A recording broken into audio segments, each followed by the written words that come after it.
نظام پاکستان کے متعلق علامہ اقبال کا خط قائد اعظم کے نام۔ پاکستان میں کبھی امریکی صدارتی نظام پر غور ہوتا ہے تو کبھی فرانسیسی نظام حکومت پر، لیکن قرآن کریم پر کسی کی توجہ نہیں جاتی، جو اسلامی آئین کا سرچشمہ ابدی ہے، جس کی تعلیمات کو عملی جامہ پہنانے کے لیے پاکستان وجود میں آیا تھا۔ پاکستان کا تصور علامہ اقبال کا دیا ہوا ہے۔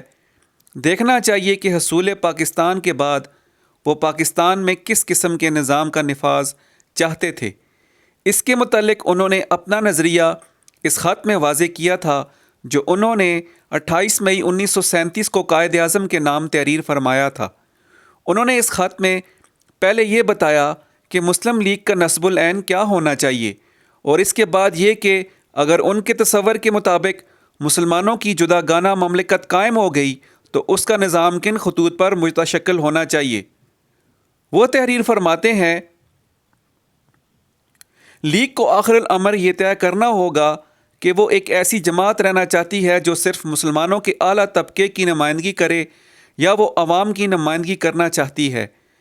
اس وقت تک عوام نے لیگ میں کوئی دلچسپی نہیں لی، اور اس کی ان کے پاس وجوہات ہیں۔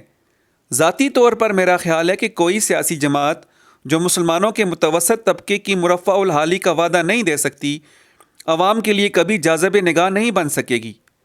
اس وقت حالت یہ ہے کہ آئین جدید یعنی 1935 کے آئین کے مطابق اعلیٰ ملازمتیں امراء کے بیٹوں کے حصے میں آ جائیں گی، اور نچلی ملازمتیں وزراء کے دوستوں اور رشتہ داروں کے لیے وقف ہو جائیں گی۔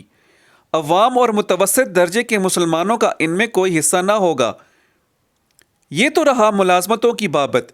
اسی طرح دیگر معاملات میں بھی ہمارے سیاسی اداروں نے کبھی عوام کی مرفع الحالی کے متعلق کچھ نہیں سوچا۔ روٹی کا مسئلہ دن بدن نازک ہوتا چلا جا رہا ہے۔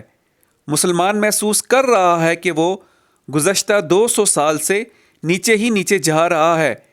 اس لیے سوال یہ ہے کہ مسلمانوں کے افلاس کا علاج کیا ہو؟ لیگ کا مستقبل اس سوال کے حل پر موقوف ہے۔ اگر لیگ نے اس باب میں یہ نہ کیا تو مجھے یقین ہے کہ عوام اس سے اسی طرح بے تعلق رہیں گے جس طرح اس وقت تک اس سے بے تعلق رہے ہیں۔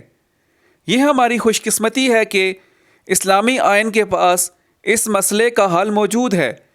اس آئین کو دور حاضرہ کے تصورات کی روشنی میں مزید نشو و نما ڈیولپمنٹ دی جا سکتی ہے۔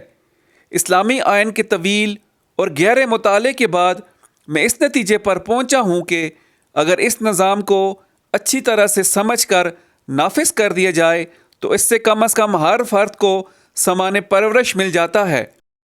ہندوؤں کے پاس اس مسئلے کا کوئی حل نہیں۔